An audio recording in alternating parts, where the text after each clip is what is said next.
Hello. Dengar. Ah, tak dengar, tak dengar. Dah 2026 masih ada yang jawab call dengan selit pun kat dalam helmet lagi ke? Depan yang betul. Model. Serius weh, itu zaman dulu. Sekarang dah ada benda yang jauh lebih praktikal. Ini dia Lexin G1, Bluetooth headset yang memang dibuat khas untuk rider. Pasang pun senang.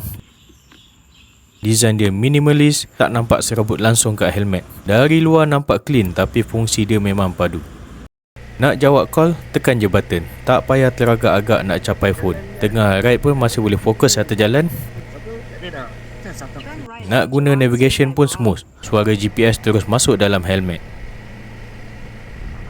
Kalau dah ride sorang-sorang ni, biasalah mesti akan dengar lagu punya kan. Pakai Lexin ni dengar lagu memang smooth lah.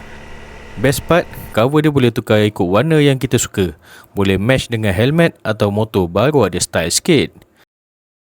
Benda ni nampak kecil je, tapi bila dah pakai memang rasa beza. Ride jadi lebih tenang, lebih selamat dan tak perlu lagi buat aksi pelik nak jawab pun. Sekali dah cuba pakai, memang susah nak patah balik. Bluetooth headset macam ni dah jadi benda wajib untuk rider zaman sekarang. Kalau korang berminat, boleh tekan link di bawah.